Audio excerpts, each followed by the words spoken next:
The leaks are absolutely real. The news is fake. Fake media. The failing New York Times. Fake news. Very fake news. They should be ashamed of themselves. Impartial, free and fair. Yeah, sure. Mr. President. Just like CNN. Watch how friendly he is. Go ahead. Not a simple question. Not a fair question. Okay, sit down. I understand the rest of your question. The tone is such hatred. Poison. That's what it is. It's a verbal form of poison, meant to affect your view of the media world, meant to harm news organizations. Notice what Trump was doing with this tweet, this now famous tweet from Friday. You saw it. It says the fake news media, failing New York Times, NBC, ABC, CBS, CNN, is not my enemy. It is the enemy of the American people. He was singling out specific news outlets as enemies, including this one. He wasn't talking about the entire press. He was talking about those 5. And he wasn't saying that they're his enemy, but your enemy. Maybe trying to drive another wedge between the sources he likes and the sources he dislikes. Maybe he was also trying to just distract us, right? Let's see, what else happened that hour, the 4 p.m. hour on Friday? Let's go ahead and pull it up in the control room. This is from CNN at 4:01 p.m. And this is exclusive video of the FBI Director James Comey leaving a classified briefing on Capitol Hill with members of the Senate Intelligence Committee and a handful of other senators. And we are told that meeting was, listen to this, about Russia. What was said in that meeting remains a mystery 2 days later, but reporters are trying to figure it out. Some folks in the media say Trump's huffing and puffing about the press is just a petty distraction, that we should focus more on covering his actions, what he does, and not what he says. And it's true that his actions are the most important thing. But some of his actions are about the media. Appointing aides who condemn the press, holding news conferences to complain about the coverage for an hour and 15 minutes, and carefully composing tweets in response to what he sees on TV. Those are his actions. These actions and these words matter. His words inspire many people, but they instill fear in many others. His words are what won him the election. Words like crooked and build a wall. Now his words like fake news are part of a never-ending campaign. I would describe those words as poison. So we're going to take his words and actions seriously here and discuss the consequences. Looking back at history, recent history, there's only one president who so vehemently called the press an enemy. It happened in secret. We're going to be around and outlive our enemies. And also, never forget, the press is the enemy. The press is the enemy. The press is the enemy. A number of veteran journalists have told me they see parallels to Richard Nixon right now. So we have an all-star panel here. To help break this down, we're going to bring in all these voices in just a few minutes. But when it comes to comparisons to Nixon, there's one expert I must start with right there in the top, Carl Bernstein, CNN political analyst, one half of the famed Woodward and Bernstein team that broke Watergate wide open. Carl, Nixonian, is that appropriate? Is it a fair comparison to make 30 days into Trump's presidency? Trump's attacks on the American press as enemies of the American people are more treacherous than Richard Nixon's attacks on the press. Nixon's attacks on the press were largely in private. There's a history of what enemy of the people that phrase means as used by dictators and authoritarians, including Stalin, including Hitler, and I'm not about to say anything about comparing Hitler and Trump, but it's a demagogue's statement. And we live in a time now when there is no civic consensus in this country, like there was at the time of Watergate, about acceptable presidential conduct. There was a consensus that Nixon had to leave office because he had breached that acceptable conduct. We have no such acceptable compact among Republicans, Democrats, conservatives, liberals in this country today. So Trump is out there on his own leading a demagogic attack on the institutions of free democracy, including the press. Do you have the sense that it's working? Because one reaction would be, these are just words. These are just words. He's not taking actions. He's not threatening news outlets, trying to shut places down, filing lawsuits and things like that. Does it working that his anti-press attacks are actually having an impact? I think it's working in the sense of playing to his base and further dividing the country. Is it working in terms of also scaring the hell out of a lot of Republicans? on Capitol Hill who think that he is off on a ride that is dangerous to American democracy. And are they quaking, many of them, without speaking out? Yes. We are into terrible authoritarian tendencies that we are seeing in the new president of the United States. We've never seen in an American president such open authoritarian moves and rhetoric.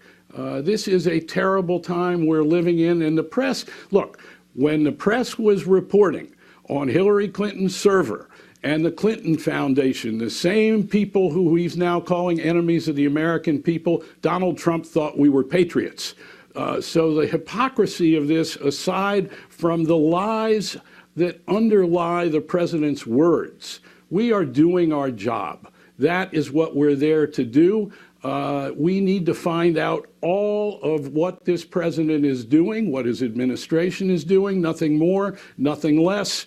And that's what we're doing. We are not enemies of the American people. In fact, we're the last resort of the American people to a dictatorial and authoritarian inclined president. Strong language from you, Carl. Let me bring in some other voices to see their perspective on this. Selena Zito, a columnist for the Washington Examiner and a CNN contributor, and political analyst Jeff Greenfield, both joining me now. Jeff, your impression here. Carl is using words like authoritarian. Would you agree with that characterization? Well, that's certainly the whisper of it. When you use a term like enemy of the people, a lot of people have pointed to totalitarian regimes that use that phrase, whether it was Stalin or whether it was Hitler, and I'm certainly not going there at this point. I would point out where I think we have to keep a sharp eye is whether we go beyond words. Remember, Richard Nixon first sent out Vice President Agnew to attack the media as an unelected elite based on their coverage of the Vietnam War. And more seriously, there were plans in the second term to use the government's power to do things like take television stations away from companies that own newspapers and challenge licenses. So what I think would be useful, rather than just focusing on the words, is to see whether or not this takes the form of action in which the power of the government, whether it's antitrust, tax laws, whatever, whether that's used. I mean, CNN is part of Time Warner, which is engaged in a huge merger effort with AT&T. Does the government oppose that on what might ostensibly be sound antitrust grounds, but are really doing it to punish Time Warner and CNN? That's the sort of thing I would like to keep an eye on. Past mergers like the AT&T Time Warner deal have received government approval. Trump, before Election Day, before he won the election, said he would block. He vowed to block that merger. At the moment, it is working its way through the regulatory process. These companies hope it'll clear by the end of the year. But what you're asking, Jeff, it's a giant question mark about what this administration will do with regards to the merger. It strikes me as something I've been saying privately, and I haven't said it on television. I think I probably should, which is that as journalists, I think we need to think about how bad it could get for the news media, meaning we shouldn't have a failure of imagination here. I hope that this administration does not go down the road of blocking licenses or auditing journalists and things like that. But we need to know what's possible and imagine what's possible and prepare for it. And certainly media lawyers are doing that. Selena, let me bring you into this conversation. You were writing on Friday about Trump's enemies tweet. I want to make sure we're not going overboard, overreacting to what the president's posting on Twitter. So how did you interpret it? Well, I think we have two things going on. To Carl's point about is it penetrating into the American public, I can remember in Ambridge, in my own backyard in Pennsylvania, covering a Trump event. And I was on the phone with my editor, and a woman, elderly woman, she later told me she was 74, said, "Do you work for CNN?" And I said, "No, at the time I didn't." And she said, "Oh, well, that's good, because if you did, I would spit on you." I was like, what? You know, so that is penetrating into the American public because she believed that we were unfair and that we were deliberately trying to hurt her candidate. Having said that, Trump, I believe that Trump believes he needs someone, a straw man, someone to blame because there's not a Hillary Clinton out there. And we make the easiest foil for that.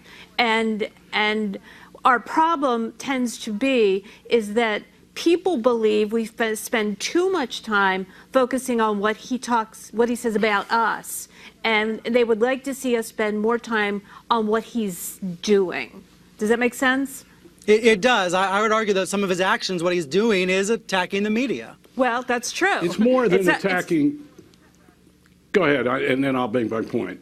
Well, I mean, we're caught in a really bad position as in the way that I see it. We are not the enemies. We work very hard to bring the truth to the people. The people need a free press. It's a vibrant part of a democracy. Carl?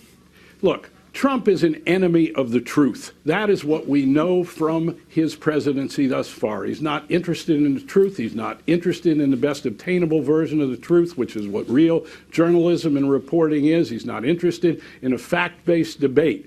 And what we are seeing already are actions at intimidating the press, which means the people lose, and intimidating those in the American government who talk to the press. We already, as in the Nixon years, are watching Trump initiate a leak investigation of draconian threats that's already underway. That is the threat to the American people. We don't need in the press to be self-centered about attacks on us. Yeah. We need to be, all of us, focused on attacks on the First Amendment, on the Constitution, free press, and how it reaches the people, especially when we have an authoritarian president who seems not to understand the Constitution. Nixon understood the Constitution. This president does not. Carl, you set up